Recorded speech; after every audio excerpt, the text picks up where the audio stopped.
Así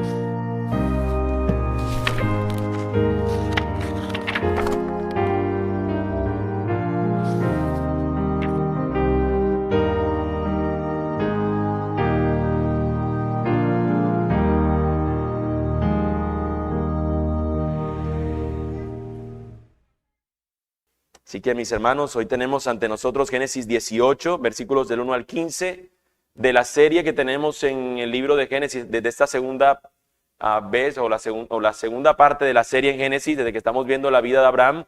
Es la primera vez que tomamos un capítulo y es dividido, ¿no? De resto, todos los capítulos se habían estudiado por completo. Hoy nosotros solamente veremos Génesis 18, el capítulo, pero de los versículos 1 hasta el versículo 15.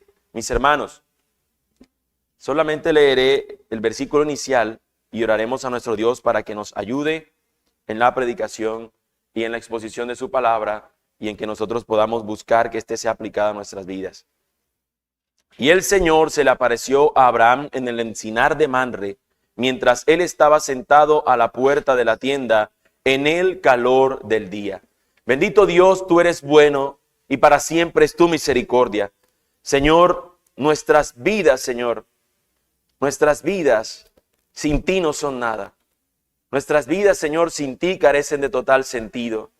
Pudiéramos, Señor, hoy estar en cualquier otro lugar deleitándonos de tu creación, pero si tú no fueses nuestro Padre, si tú, Dios, no nos hubieses transformado, eso sería simplemente algo efímero que se acabaría. Pero cuando nosotros miramos a ti, Señor, y vemos que tu amor es inagotable, que tu mismo ser, Señor, es eterno, que tú mismo eres eterno, que tú, Señor, nunca dejarás, Señor, ni de existir, ni de mostrar tu gracia, amor y misericordia para con nosotros. Nunca dejarás de ser fiel, no has de negarte, Señor.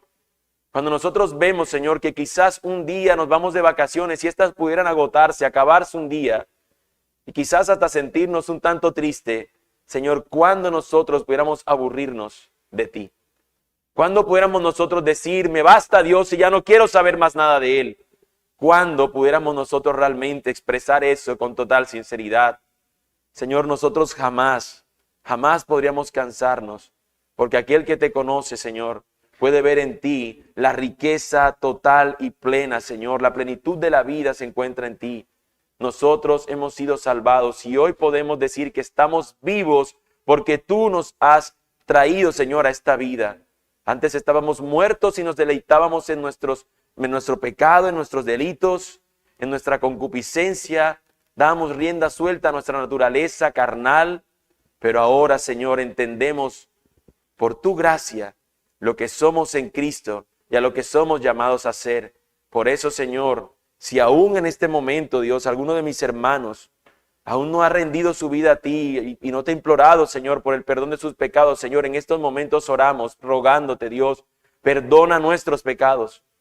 Señor, perdona nuestras faltas, perdona nuestras transgresiones. Señor, tú has prometido que aquellos que te confiesan, Señor, sus pecados, tú eres fiel y justo para perdonar sus pecados y limpiarlos de su maldad. Oh Señor, te rogamos, pero también te pedimos, Dios, que tengas misericordia de nosotros en esta mañana y por medio de tu palabra nos hables. Señor, todos estamos necesitados de tu palabra y yo te ruego, Señor, sacia esa sed, esa hambre, Señor, que tienen nuestros corazones. Que tu palabra, Señor, sea suficiente para poder hablarnos a nosotros, para poder indicarnos, Señor, para poder hablarnos de tal manera, Señor, que nosotros podamos ser transformados por ella. Tu palabra tiene ese poder, Señor, para hacerlo. No son nuestras palabras. Por eso, Dios, me someto, Señor, a tu palabra, a tu dirección, a tu cuidado tierno, Señor, y a tu favor en estos momentos, para que tu palabra sea expuesta, Señor, en plenitud, Señor, y que cada corazón, Señor, obres tú de tal manera que pueda recibir tu palabra y pueda ser transformado por ella también. Bendito Dios, en tus manos estamos y oramos en el nombre de Jesús nuestro Señor. Amén y amén. Se cuenta la historia del gran Cosroes II, apodado el Grande, Tenía fama de justo y le encantaba mezclarse con el pueblo, pasando desapercibido para compartir y dar soluciones a sus problemas. En cierta ocasión se vistió de pobre. Es un rey en Persia, se cuenta esa historia. En cierta ocasión se vistió de pobre y al pasar por la cocina observó en un rincón una angosta puerta desconocida para él hasta ese entonces. Dice que el hombre baja las escaleras a ver hacia dónde conducían esas escaleras, pasa la puerta, sigue la escalera a ver hacia dónde llegaban y se encuentra con un montón de cenizas, las cuales alimentaban o eran producto de lo que estaba alimentando la caldera del castillo. Es decir, bajó hasta el lugar donde se encontraba ese hombre lleno de carbón, qué sé yo, de leña, de cosas de estas que mantenía todo el tiempo echándola allí en este lugar, en este fogón, para que estuviera alimentando la calefacción del palacio real. Dice que el rey se sienta al lado de este hombre y comenzó a conversar. Llegó la hora de comer y el fogonero sacó un sucio pan moreno y áspero y una jarra de agua que sin pensarlo compartió con este visitante que había llegado hoy a estar con él allí. Este hombre no sabía de quién se trataba. Este rey se marchó. Sin embargo, continuó visitando a este hombre por largos días y por largas temporadas, hasta que un día el rey pensó y dice: este hombre que vive permanente recluido en el sótano, cumpliendo de forma abnegada con su trabajo, con total aceptación de su destino y sin que una sola queja salga de sus labios, merece una gran recompensa. Le diré quién soy, a ver qué presente me pide. Le voy a decir que soy el rey, a ver qué me pide él que yo haga por él. Cuando él se le acerca al carbonero, le dice: ¿crees que soy pobre? Pero yo soy tu Shah, es decir, la expresión para rey según los persas. Yo soy tu rey. Pídeme lo que quiera, le explicó Cosroes. Y el gobernante esperaba que este hombre le pidiera algo grande.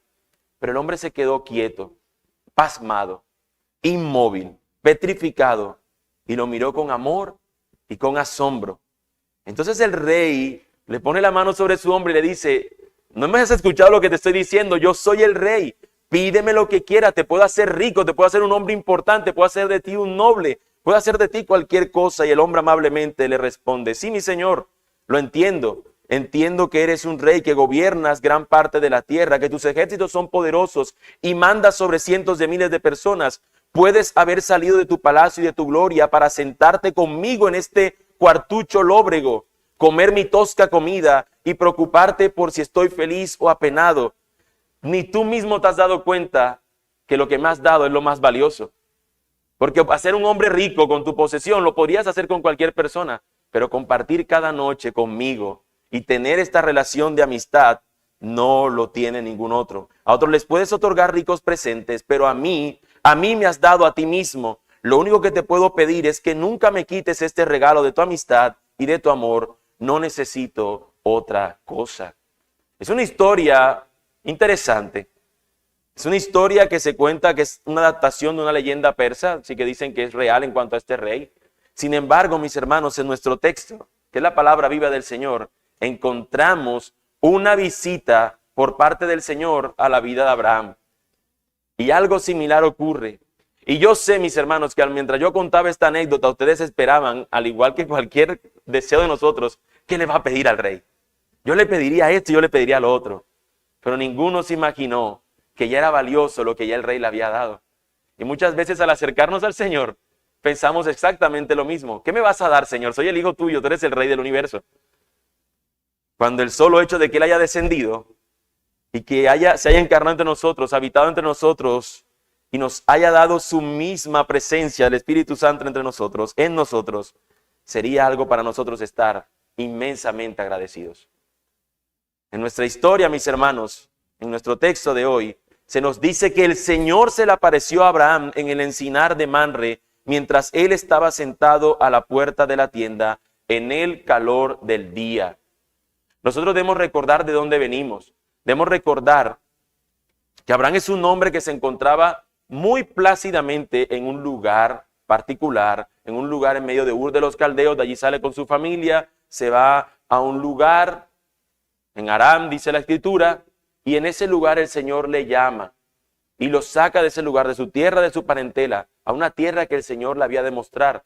Y si usted se ha de pronto perdido, desdibujado, o si nos visitas hoy por primera vez, podemos decir que Dios no le mostró todo el plan inmediatamente a Abraham, sino que se lo fue mostrando paulatinamente y cada vez más le fue siendo más claro de qué se trataba el plan que el Señor tenía con él.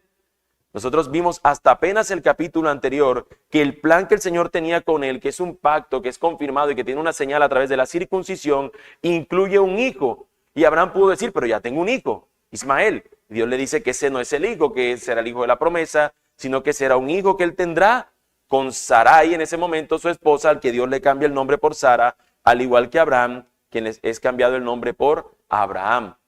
Hasta ese momento el Señor le explica más claramente, tú tendrás un hijo con tu esposa, y él tiene 99 años y su esposa 89. Eran unos jovencitos, pero al revés, ¿no? Si contamos de atrás hacia adelante.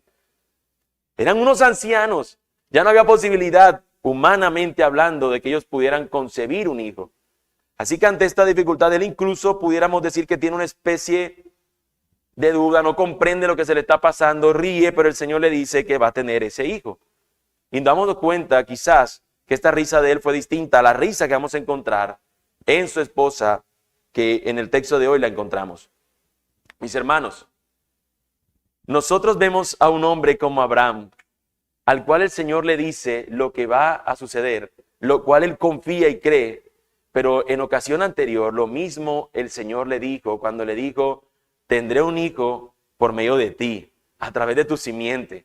Y lo siguiente que sale en el capítulo 16 es que entonces Sara dice, listo, el hijo vendrá de ti, pero no dice nada de mí. Entonces lo que hace es darle la sierva Agar para que él tenga intimidad con ella y producto de este hijo ella dice, porque recuerden que hablábamos de que había una cultura en cuanto a eso, entonces el hijo que ella tenga va a ser hijo mío, porque esta es mi sierva. Pero ese no era el plan del Señor. Ese no era lo que el Señor tenía planeado, ese no era el propósito del Señor. Así que ahora el Señor es más claro aún en el plan al decirle, vendrá un hijo, el hijo de la promesa, que será tuyo con Sara, tu esposa. Así que no busquen otra. No, Agar ya no es otra. No, Sara y tú tendrán un hijo.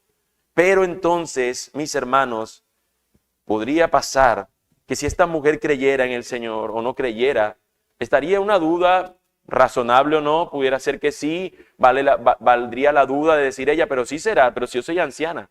Así que nosotros vemos que tanto es el Señor involucrándose en el cumplimiento de la promesa que el Señor ha de descender para hacer ver o para enseñarles, indicarles que esta es una realidad.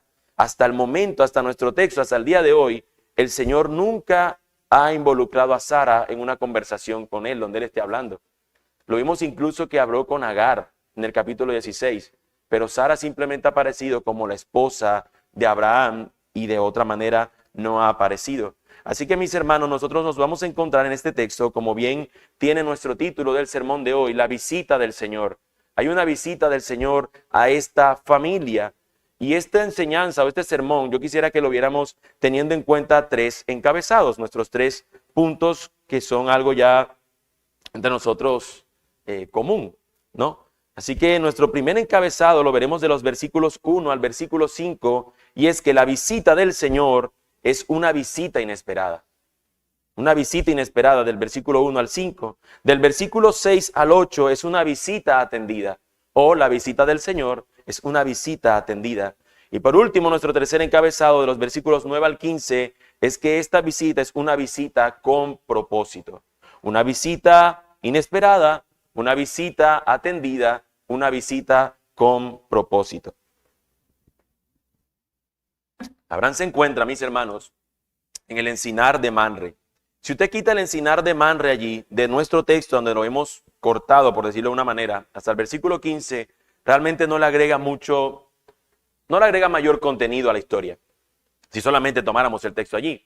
Pero al decirnos el encinar de Mamre, si vemos todo el capítulo completo, nos encontraremos que aquí este hombre, mientras está en el encinar de Mamre, teniendo un encuentro con el Señor para traer y recordarle la promesa y reafirmársela, encontraremos que en la tierra que vio su sobrino Lot, que era más grandiosa, que era más impresionante, Sodoma, el Señor va a visitarlo por medio de los ángeles, pero con un juicio.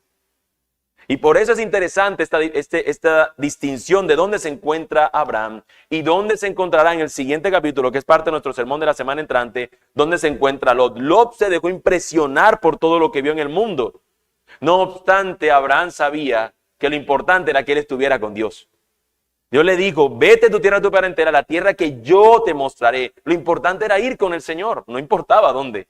En cambio, este se dejó impresionar por lo que las ciudadelas le mostraban a esa ciudad impresionante, y allí en ese lugar encontró juicio e ira del Señor, como veremos en la semana siguiente. Allí en ese encinar de Mamre, en ese lugar, el Señor se le aparece a Abraham. Él estaba sentado a la puerta de la tienda en el calor del día. Es decir, en un momento del día, estas personas se encontraban en una especie de reposo, donde este hombre, si podemos pensar, Abraham era un hombre poderoso. Recuerden que Abraham es un hombre que tenía tanto poder y tanta riqueza incluso. Recuerden que venció a otros reyes. Recuerden que salió con una tropa, un escuadrón privado, y salió y venció a otros reyes. Así que no era un hombre que no tenía ninguna valía, tenía un poder impresionante también. Así que este hombre sentado a la puerta de su tienda, recuerden también que en ese tiempo él no vivía en casas ya edificadas, en construcciones, en una ciudad, sino que él tenía o vivía en parcelas o en pequeñas tiendas construidas alrededor de una llanura o de un lugar particular para llevar siempre a sus animales a donde tenía que llevarlo. Así que él siempre estaba en constante movimiento. Sin embargo, vemos que un lugar importante donde él se asentaba era este encinar de Mamre. Así que en ese lugar encontramos nosotros que está Abraham al calor del día, pero que cuando Abraham alza sus ojos, él observa algo que quizás era común. Es posible que la gente pasara por allí. De hecho, se dice que había una costumbre entre las personas de esa época, donde si había un transeúnte, una persona que habitara, como ellos no eran una ciudad, podía pasar mucha gente por ese camino, por ese recorrido, y ellos podían asistirle. Así que es probable que muchas personas hubiesen sido beneficiadas de un hombre generoso, como era en el caso de Abraham. Pero estos transeúntes o estos caminantes, estos visitantes que están llegando a su casa, a su tienda o a su territorio, tienen una particularidad. Abraham alzó los ojos y miró, y había 3 hombres parados frente a él. Al verlos, corrió de la puerta de la tienda a recibirlos y se postró en tierra. ¿Usted se imagina a un señor de 99 años corriendo? ¿Usted se lo imagina? Estaba sentado en su tienda. Curiosamente, mis hermanos, por la historia cultural que tenemos de esos tiempos, no habían sillas. Es decir, que su sentada estaba prácticamente sobre el suelo, en el suelo. Así que se levanta ese anciano y al ver estos visitantes corre a recibirlos, corre a su encuentro. Todo lo que se esfuerza este hombre es que al verle necesita atenderlos. Y dice, Señor mío, si ahora he hallado gracia ante tus ojos, le ruego que no pase de largo junto a su siervo, que se traiga ahora un poco de agua y lávense ustedes los pies y reposen bajo el árbol. Yo traeré un pedazo de pan para que se alimenten y después sigan adelante, puesto que han visitado a su siervo. Haz así como has dicho, dijeron ellos. Mis hermanos, este hombre sale al encuentro pronto de estos visitantes que aparecen ante su puerta. El texto nos ha dicho desde un principio que el Señor se le apareció a Abraham en el encinar de Mamre. Nosotros hemos visto que el Señor se le apareció a Abraham en el capítulo anterior, pero no se nos dice cómo se apareció. Nosotros hemos visto que a Abraham se le reveló al Señor primeramente y él escuchó lo que el Señor le dijo. Así que es probable que no fue una aparición, sino que simplemente la voz del Señor le fue hablada. Y así fue en la siguiente ocasión que el Señor volvió a intervenir en la vida de Abraham. Pero luego nosotros encontramos que el Señor fue a través de un sueño y a través de una visión que le estuvo hablando, para luego revelarse de una manera real, pero que no nos dice el texto cómo. Pero ahora se nos dice que 3 hombres llegan ante él y uno de esos, él claramente lo entiende y habla con él, que se trata del Señor. Es la figura, o estamos viendo a un Dios que está encarnado. Y podemos decirlo no solamente porque el texto ese nos lo dé, sino porque tengo que tomar un poco de lo que seguirá nuestro sermón anterior, y no voy a tomar la explicación del texto de lo que continúa, pero en nuestro texto nos vamos a encontrar cómo Abraham va a interactuar con este, de los 3 que llegó, con uno de ellos, hablándole y claramente haciéndose esa persona notar que es el Señor, como lo vamos a ver en nuestro texto. Y los otros 2 son los que salen hacia Sodoma a destruir la ciudad y claramente son identificados como unos seres angelicales. Así que en nuestro texto encontramos que el Señor aparece ante la vida de Abraham en una forma, en forma de persona. Es una persona. Están aquí 3 hombres, como bien lo narra el texto, y el Señor le habla aquí a él. Cualquiera de nosotros diría, pero es que mira, si a mí se me aparece el Señor directamente en esa puerta, yo corro a Él. No importa si tengo un problema en la pierna, yo corro. Mis hermanos, a veces solemos ver como que los personajes de la Biblia, cuando hacen algo malo, tenemos la tendencia a decir, yo no haría tal cosa. Y cuando hacen algo bueno dirían, pero es que con esas condiciones yo también lo haría.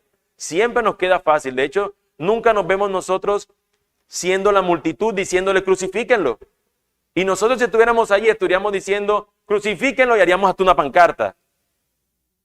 Nosotros somos iguales. En este sentido somos iguales. Ahora, en el texto, mis hermanos, Él atiende a estas personas y no simplemente porque sean el Señor. El texto nunca nos muestra realmente, y lo vamos a ver más adelante, de que Él, su intención es servir, como debería ser la intención del corazón nuestro. ¿Tú qué harías si ante ti se aparece hoy en la tarde una visita inesperada? Si tú estabas ya domingo en la tarde, después del sermón, y hoy después de 2 sermones, después de 2 enseñanzas, pastor, y ya tú estás en la casa y llega una visita que tú no esperabas. Llega una visita a nuestra casa que no esperábamos. Yo no creo, no estoy tan seguro que nosotros correríamos como Abraham de 99 años a recibirla. Tú dices, mira, ¿por qué no me llamaste? Mira que estoy ya en pijama. Cualquier excusa buscaríamos, pero ¿qué hace este hombre? Corre al encuentro de esta visita que lo sorprende. En otras ocasiones Dios le ha hablado y le ha dicho lo que espera. En esta ocasión Dios llega y no le dice, se le presenta y ya. Se le presenta mientras él no le espera. Ante una visita inesperada, Él hace lo que se espera. ¿Qué harás tú ante la visita inesperada que te visite un día? ¿Harás lo que se espera de ti? ¿Harás lo que se espera de mí? ¿Qué haremos? ¿Qué haremos ante una visita inesperada? Esta visita es gloriosa. Es el Señor mismo y unos seres angelicales los que están acá. Pero mis hermanos, muchas veces el que se nos presenta es un hermano con deudas. Es un hermano con hambre.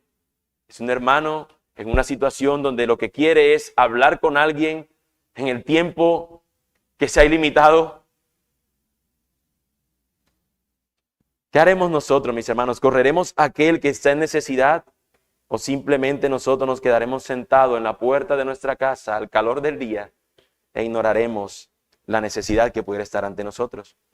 Mis hermanos, lo que hace Abraham es todo lo contrario. No solamente corre, le recibe y le da una rebanada de pan, sino que Él hace mucho más por ellos. No solamente le recibe, sino que les atiende. Y bueno, yo creo que todos entendemos a qué nos referimos con atención, ¿no? Así que eso es lo que encontramos en nuestro segundo encabezado, y es que esta visita del Señor es una visita atendida. Es nuestro segundo encabezado. Y yo quiero aclarar, mis hermanos, que cuando me refiero a atendido es cuando pues hacemos todo lo posible por proveerle a la persona la que nos está visitando, ¿no? La atención que le brindamos. Por si acaso de pronto alguien no entiende ese concepto. A eso me refiero cuando hablo de que esta visita es atendida. Nótense con el entonces cómo nos lleva al suceso que continúa. Entonces Abraham fue deprisa a la tienda donde estaba Sara y dijo, apresúrate a preparar 40 litros de flor de harina, amásala y haz tortas de pan. 40 litros. Ustedes saben la cantidad que son 40 litros. Mis hermanos, y probablemente aquí está hablando a toda la congregación, pero también pensando, incluyéndome a mí, incluyendo al pastor Alejandro, y cómo el ministerio y cómo el servir a otros involucra a los que están a tu alrededor.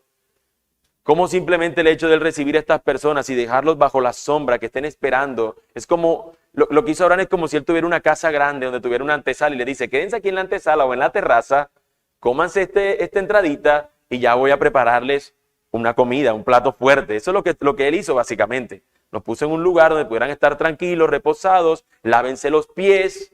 Y nos deberíamos preguntar, ¿Dios necesitaba lavarse los pies? ¿Estos seres angelicales lo necesitaban? Es parte del protocolo para poder servirles. Es del camino que andan en estos lugares polvorientos. Sus pies se ensuciarían y necesitaban ser limpiados. Era parte de la tradición al entrar a una casa. Así que este hombre les recibe, los deja allí, pero no solamente él se encarga de atenderlos. De hecho, los que han han acompañado a un hermano en alguna situación, le han servido, saben que eso involucra que en casa tengan que resolver algo. Involucra que si estás casado, tu cónyuge, tu esposa se encargue de otra cosa mientras tú no estás, mientras estás sirviendo. Y ustedes también son testigos de eso, las madres que dejan a un hijo grande, mira, te encargas de los chiquitos, yo voy a estar aquí con este hermano un tiempo, ayudándole, aconsejándole, acompañándole. Todas estas cosas se involucran y aquí lo que le pone la tarea a Abraham no es simplemente quédate con los niños, no tenías niños, sino prepárate 40 litros de harina. Mano, ese es un número impresionante.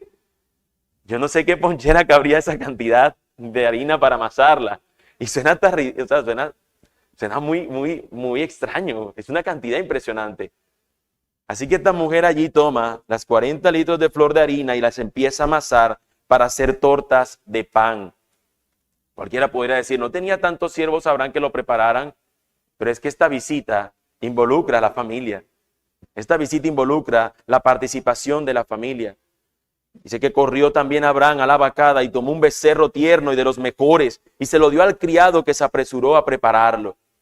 Mis hermanos, Abraham no solamente dice la orden, mira, búscame un becerro gordo, sino que nos dice el texto que él mismo fue a la vacada, fue al rebaño donde se encontraban las vacas y tomó el becerro tierno, inspeccionado por él mismo, de los mejores. Y esto tiene sentido porque no podemos decir nosotros únicamente, este es el mejor becerro de todos los demás. No, habían unos que eran los mejores y dentro de esos mejores él escogió el que consideró que era el más apropiado para recibir a estos visitantes que, entre otras cosas, no lo esperaban, reitero. Una visita que no esperaban. Pero el texto nos dice que cuando se lo da al criado es para que se apresure el criado a prepararlo. Lo que nos da el sentido o nos da a entender o parece darnos a entender que este hombre se encargó de tomar al animal y sacrificarlo incluso, para que ahora este siervo se encargara de la preparación. Abraham estuvo en un proceso involucrado porque los visitantes habían de ser recibidos con las mejores de las atenciones. Mis hermanos, no solamente porque esta atención se trate de que sea el Señor mismo quien está allí presente, sino que, mis hermanos, nosotros debemos considerar que toda visita, aun cuando sea inesperada, que llegue a casa, merece lo mejor de nosotros, porque el Señor nos dio lo mejor a nosotros, porque el Señor se dio a sí mismo por nosotros, y cuando tú y yo nos vemos y sabemos realmente quiénes somos, estos pecadores que no merecen nada, podemos decir, ¿por qué el Señor decidió bajar del cielo a buscarme a mí, este pecador? Si un hermano llegara a mi casa, debería recibir todo lo mejor de mí, no simplemente un hermano que estoy todo el tiempo como viendo el reloj y con un tiquitiqui en el pie desesperado porque el hermano se vaya. Debería el hermano recibir toda nuestra atención, todo nuestro, y el hermano y de cualquier persona en necesidad incluso.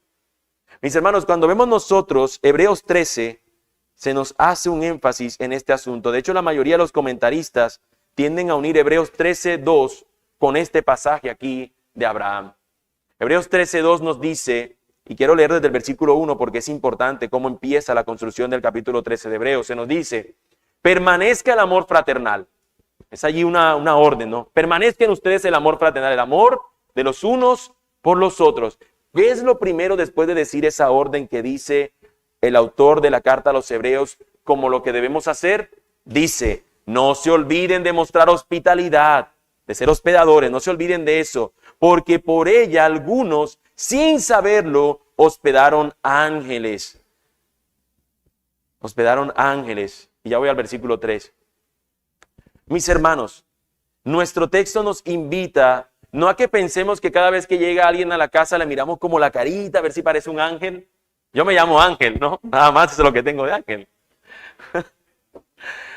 Pero mis hermanos, el texto nos está invitando a que digamos, ¿será que es un ángel este o no? No, al decirnos eso es que usted no sabe a quién está hospedando. El sentido de nuestro corazón es ser hospedadores, ser hospitalarios. Ese es el sentido nuestro. Ese debería ser el sentido nuestro. De hecho, es curioso porque cuando, y lo he visto, tal vez entre nosotros no ha sucedido, pero lo he visto que en otros lugares, y es algo que de manera testimonial, a través de del mismo hecho, ayudó mucho a mi vida a hacerme ver, este asunto de ser hospedadores. La primera vez que yo fui a Medellín, yo fui a la casa de un hermano. Y las siguientes veces que he ido a Medellín, en estos eventos, he ido ya a la casa de un hermano, de un amigo, un pastor amigo, pero veo cómo estos hermanos de estas iglesias abren las puertas de su casa a recibir personas que ni siquiera conocen, son hermanos en Cristo y les reciben. Y no, yo en mi casa puedo recibir uno, yo en mi casa recibo tres, yo puedo recibir una pareja, yo puedo recibir tal persona. Y ese es solo ejemplo de ver estas personas movidas por el evangelio a hospedar a otros. Es impresionante. ¿Por qué? Porque ven el hecho de que pudieran estar hospedando ángeles, pero no en el sentido de esperar un ángel, sino en el sentido de que estoy hospedando al pueblo del Señor. Estoy hospedando y recibiendo a alguien. Pero muchas veces, y yo sé que debemos tener precauciones, eso no estoy hablando de no tener precauciones.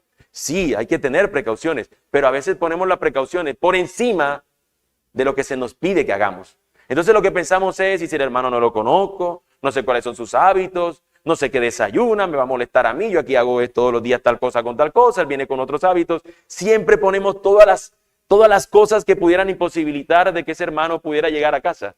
Y claro, no tenemos ese sentido de hospedador que se espera de nosotros, porque no es algo que se dice, sea el pastor hospedador, o sea, tenga ese sentido de hospitalidad, sino que se nos habla de realmente tenerlo los cristianos. Ahora, mis hermanos, el versículo 3 del capítulo 13 nos dice, acuérdense de los presos como si estuvieran presos con ellos y de los maltratados, puesto que también ustedes están en el cuerpo. Mis hermanos, acuérdense de los presos. Y recordarán ustedes que la Escritura nos dice Jesús, que estuve hambre y no me diste de comer. Que estuve sediento y no me diste de beber. Estuve preso y no me visitaste, enfermo y tampoco lo visitaste. Señor, ¿y cuándo te vimos en esa condición? Señor, ¿cuándo nos dimos cuenta que eras tú el que estaba en esa condición? Cuando ustedes no lo hicieron con ninguno de estos pequeños, no lo hicieron conmigo. Cuando lo hicieron con ellos, lo hicieron conmigo. No está hablando esto de una postura panteísta donde Dios está en cada cosa y en cada persona de una manera mística y extraña como cree el budismo. No está hablando de eso. Está hablando que el sentido de nuestro corazón es servir, no importando de quién se trate. Y de esa manera sabemos que al hacerlo, como glorificamos a Dios en todo, estoy haciéndolo para mi Señor. Señor, yo no te puedo ver, no te puedo atar tus sandalias, pero Señor, aquí estoy atándose a este anciano que no puede moverse. Ese es el sentido del corazón de un cristiano, ser hospedador. De hecho, les coloco un pensamiento que lo compartía con el pastor Alejandro y con otro hermano. Le decía, ¿qué pasaría si esta enfermedad fuera tan mortal, tan mortal, que se estuviera llevando al 80% de la población del mundo o algo por el estilo? ¿Qué haríamos los cristianos? ¿Correr despavoridos porque nos va a matar también? ¿O no se esperaría de nosotros ir a servir aunque eso nos costara la vida? No estoy diciendo ahora que tenemos que salir y tal cosa porque no es el evento que está sucediendo. Pero a veces me pregunto cómo nosotros tenemos a colocar por encima de cualquier cosa nuestra integridad cuando nuestro Dios se despojó de todo con tal de servir. Y de nosotros se espera que seamos aquellos dispuestos a servir a otros, incluso a pesar de ciertos riesgos que pudiéramos estar enfrentando. Bienaventurados aquellos que sean perseguidos, vituperados por la causa de Cristo. Bienaventurados ellos. Bienaventurados seremos, mis hermanos, aun si recibimos a alguien y no tenemos ciencia cierta si realmente es un ángel. El sentido es porque lo hacemos para el Señor. Porque Él tiene sed, ese hombre que está allí, y es como si lo hiciera para mi Señor. Eso, mis hermanos, es lo que realmente sucede en un corazón que ha entendido lo que su Señor ha hecho por él. Este hombre no solamente se queda con prepararlo, sino que luego ya le a llevarle la cuajada, que pudiéramos decir que es una especie de queso, ¿sí? Como una especie entre suero y queso, algo así. Le lleva esta cuajada, le lleva la leche, le lleva el becerro que había preparado y lo pone delante de ellos.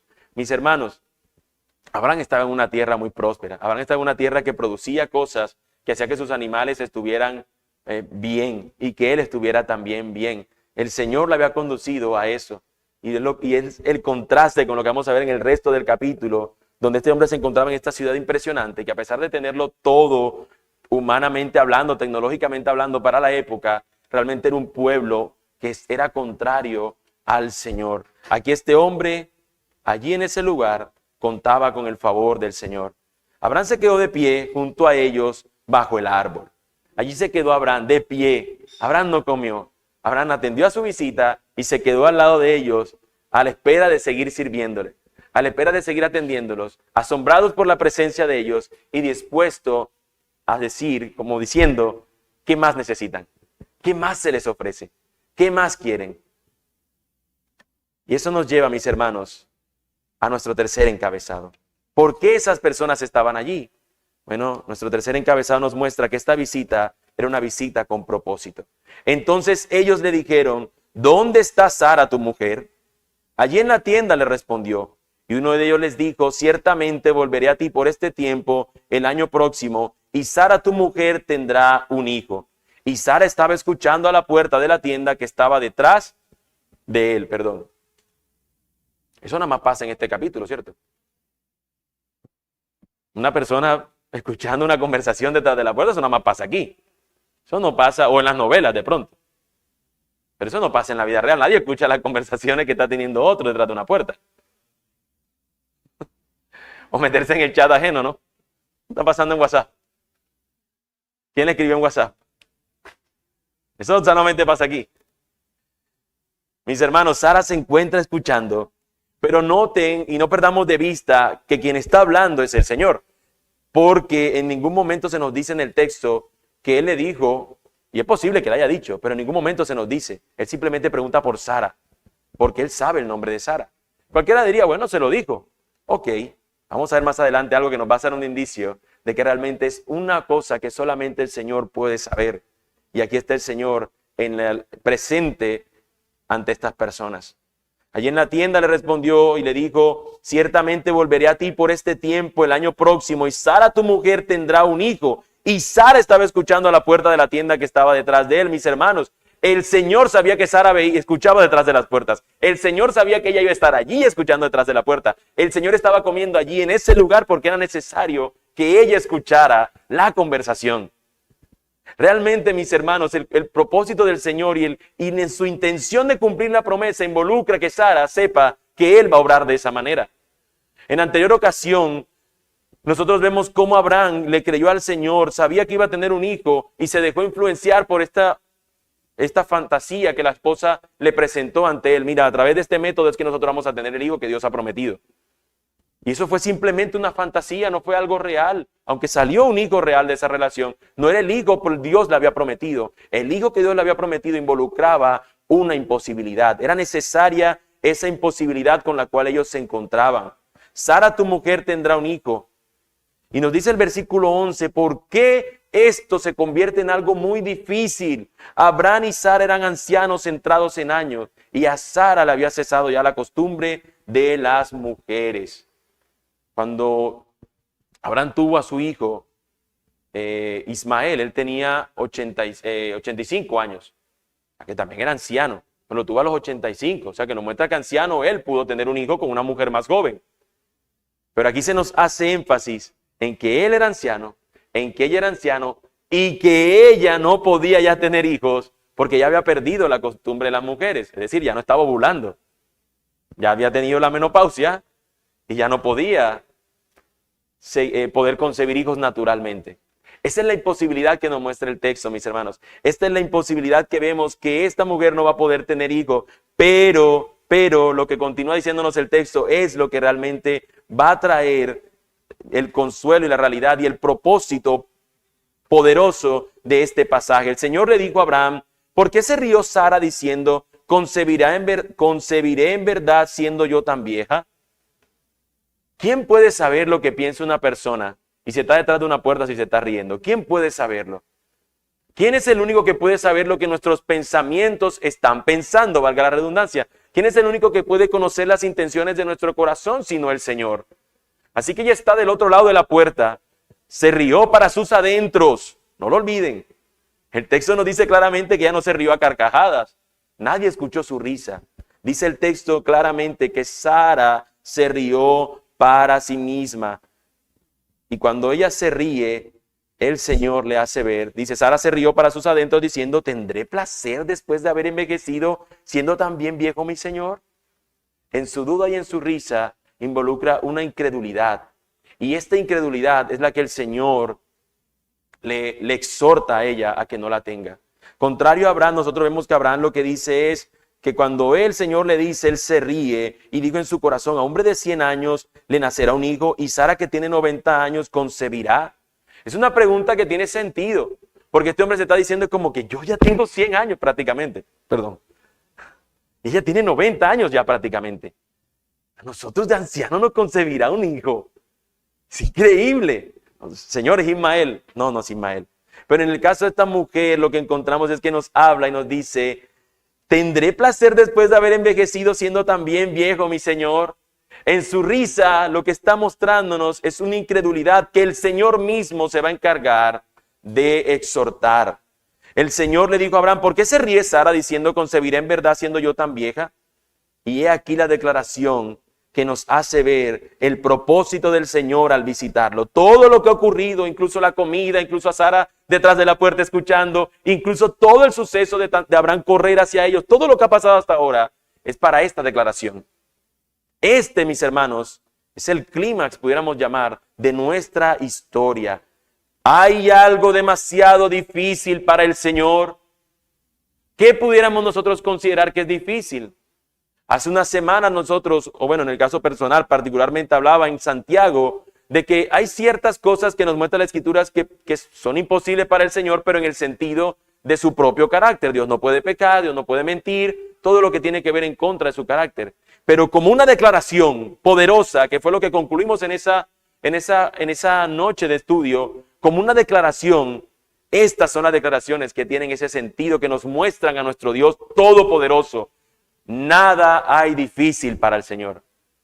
¿Hay alguna cosa difícil para el Señor? El asunto, mis hermanos, es que si usted se analiza y ve a Abraham y ve a Sara, usted dice: esto no solamente se ve como difícil, esto se ve imposible. Humanamente hablando, esto no es posible. No es posible. Tiene que haber una fecundación in vitro. O tiene que haber que un óvulo se preste y si esa matriz sirve, coloquémoslo allí. Pero no es lo que Dios está diciendo. Dios está diciendo: para mí hay algo imposible, yo seré el que intervendré.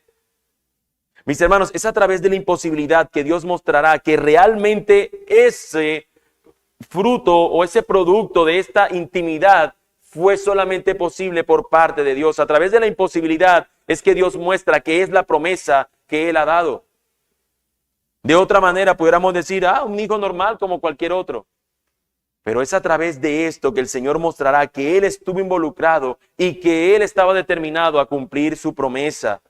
Volveré a ti en el tiempo señalado, por este tiempo el año próximo, y Sara tendrá un hijo. Mis hermanos, nosotros tendemos a ser imprudentes. Y cuando ya algo ha sucedido y ya ha quedado allí, a veces es mejor quedarse en silencio. Pero no es lo que hace Sara. Mis hermanos, un pecado normalmente, si no se ataca, engendra otro pecado. Eso normalmente sucede. Esta mujer pecó por incredulidad y en vez de quedarse a sentir: Señor, tiene razón, siguió concibiendo otro pecado. Ahora quiere hacer a Dios mentiroso. Porque le dice: Sara lo negó porque tuvo miedo diciendo: no me reí. Y el Señor le dice: no es así, sino que te has reído, le dijo el Señor. El Señor le hizo ver su pecado. Y si la historia no hubiese contado eso, nosotros hubiésemos dicho: bueno, no sabemos cómo pensó Sara, pero nos hace ver cómo, aún a pesar del involucramiento del Señor, aún a pesar de la visita y del Señor haber dado esta declaración, aún incluso contra eso, ella siguió luchando para hacerse ver como que ella era alguien notablemente buena.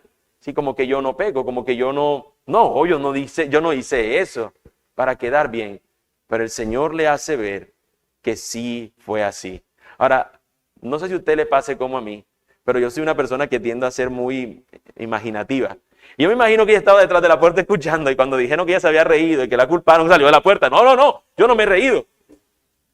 Yo no me he reído. Sí fue así. Sí te reíste.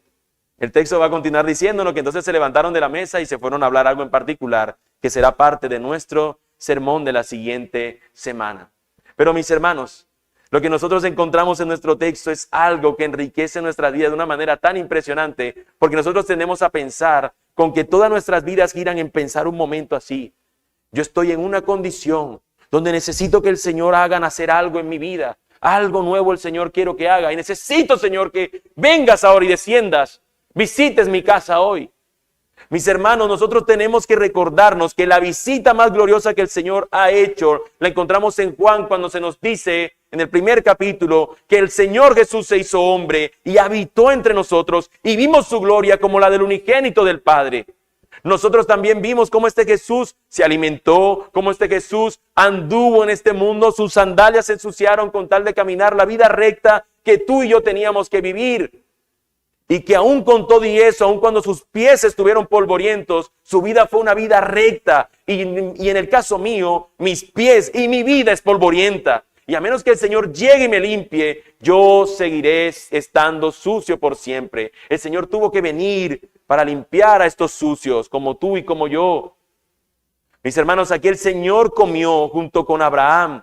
Pero un día Él supo que era su última comida entre los suyos. En ese último alimento Él partió el pan, haciéndoles notar a ellos que era su cuerpo que sería despedazado o sería partido, molido, sería una sola llaga para pagar ese precio por ellos.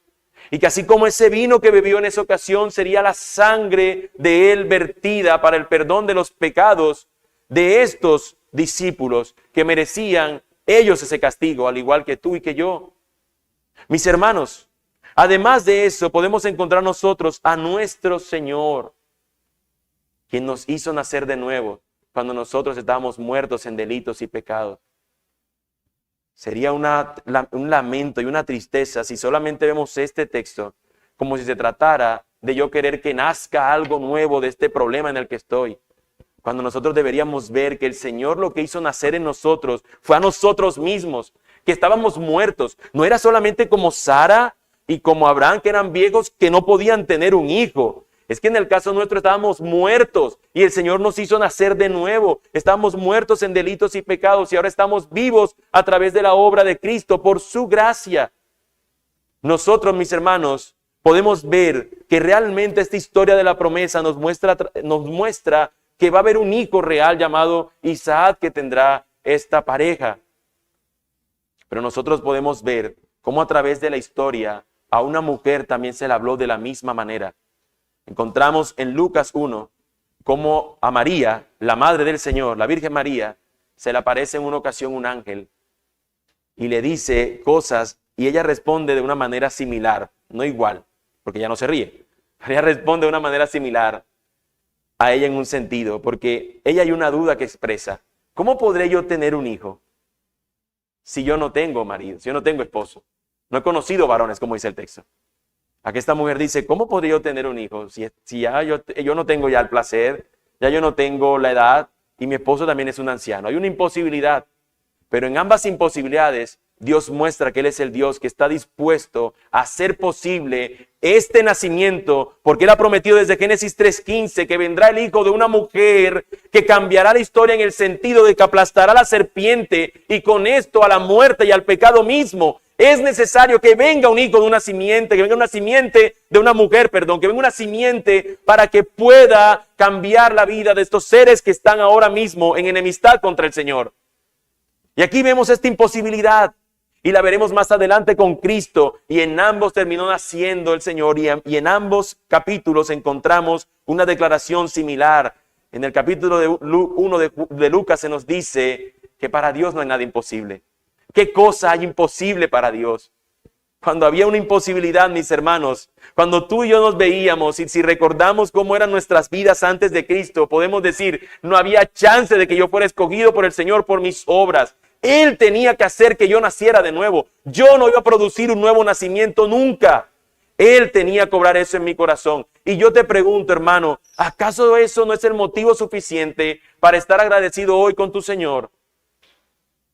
Y yo les pregunto a aquellos que están aquí sin Cristo: amigo mío, no se trata de cuánto te esfuerces. No se trata de cuánto tú luches o tú creas que eres una buena persona.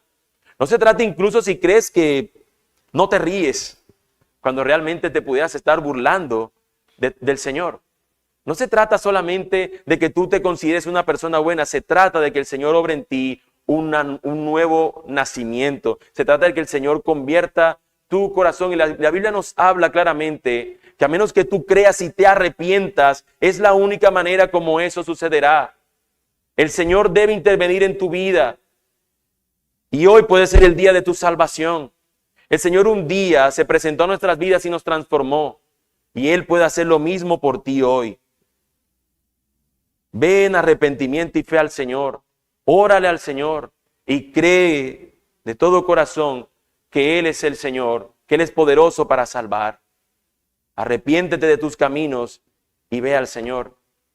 Y tú, mi hermano querido, si hoy tú puedes ver algo en nuestro texto, yo quisiera recordarte que somos llamados a ser hospedadores, que somos llamados a servir a los demás, que somos llamados a que podamos hacerlo con pasión, con ánimo, con gozo, con amor, pero recordando que nuestro Dios lo hizo por nosotros primero. Él vino, mis hermanos, como cantábamos hace un instante, el Dios que descendió desde su trono para llevar sobre sus hombros nuestra vida y transgresión. Es a ese Jesús a quien nosotros debemos darle siempre la gloria. Es a este Señor en quien nosotros hemos encontrado el consuelo y quien ha obrado en nuestras vidas para que ahora nosotros seamos lo que seamos.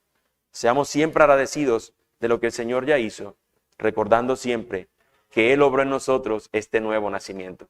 Bendito sea nuestro Señor. Vamos a orar, mis hermanos. Amado y buen Dios, te quiero dar gracias por tu cuidado y favor para con nosotros, Señor, hasta el día de hoy. Señor, muchas veces nosotros nos reímos de ti, Señor. Nos reímos de lo que tú hiciste. Nos reímos, Señor, incluso de lo que tú pudieras hacer. Cuando nos hablaban, Señor, de una vida entregada a ti, cuando nos hablaban, Señor, de una vida que pudiera darte gloria a ti, Señor, nos burlábamos y nos reíamos. Pero hoy, Señor, cuando vemos que esta vida es real, no tenemos otra cosa que hacer sino darte gloria, Señor, y darte gracias. Oh Dios, gracias. Gracias porque tú obraste en nosotros a pesar de nuestra burla. A pesar de que veíamos el hecho de ser cristianos como algo que no tenía sentido y que no valía la pena para nosotros. Tú, Señor, tú obraste, Señor. Al igual que en la vida de este hombre, de Abraham, Señor, de Sara, tú descendiste, Señor, para mostrar tu propósito, para continuar, Señor, con tu promesa que habías hecho, para continuar, Señor, con el cumplimiento de la misma. Lo mismo has hecho tú con nosotros, Señor. Tu Santo Espíritu, Señor, nos convenció, nos hizo ver que éramos pecadores, necesitados de tu gracia. Tú obraste eso en nosotros, Señor, de manera tal que nosotros hoy podemos tener un corazón que lata, Señor, que sienta, que realmente, Señor, pueda ser apercibido de las cosas espirituales, Señor, porque a ti te plació que así fuese, Señor. Si tú no lo hubieses hecho, Señor, si tú no lo hubieses obrado, nosotros hoy estaríamos muertos y deleitándonos en nuestro pecado. Pero bendito Dios, gracias. Gracias porque tú, Dios, tú obraste. Tú descendiste para salvarnos. Tú viniste, Señor, para entregarte y para Dios mostrar tu gran y profundo amor y tu gracia inmerecida, Señor. Y tu gracia que es suficiente y tu poder que es suficiente para salvar, Señor. Gracias, Señor, pero apelo, Señor, a esa misericordia que has tenido por nosotros, a esa gracia que nos has dado, a ese amor que tú manifiestas en tu palabra y que vemos nosotros en nuestro diario vivir. Señor, apelamos a ello para que tú tengas misericordia y gracia por los que están aquí, Señor, o por los que nos pudieran escuchar a través de la transmisión y que no te conocen y que viven vidas lejos de ti y que probablemente tengan familiares que sí te conocen, pero que hoy, Señor, necesitan y deben rendir sus vidas a ti. Señor, el nacimiento de Isaac no solamente involucraba a Abraham, que se relacionaba contigo, involucró también a Sara, que pudo tener esa relación contigo ese día, aún incluso a través de escuchar detrás de una puerta. Señor, yo te pido aún a aquellos que no están de frente, Señor, escuchando, pero que pudieran estar escuchando alrededor, Señor, de nuestras transmisiones, o alrededor de un familiar que sí te sirve o que te sigue, Señor. Y yo te pido, Señor, que tú obres en el corazón de esa persona, que tú le transformes, Señor, como lo has hecho con nosotros, que hoy pueda él realmente su corazón latir, que él realmente hoy pueda nacer de nuevo, que tú, Señor, le traigas a tu verdad, le hagas ver, Señor, que Él es un pecador, que estaba en prisiones, Señor, de maldad y que necesita ser libertado por ti, oh Dios. Te lo pedimos, oh Señor, por nuestros familiares también, incluso que no están aquí, que tal vez no están escuchando la transmisión, pero que sabiendo que siendo hospedadores pudiéramos correr, Señor, a ellos, a darles el banquete de lo que ellos más necesitan, que es tu evangelio. Amado Dios, te lo pido y te doy gracias en el nombre de Jesús. Amén y amén.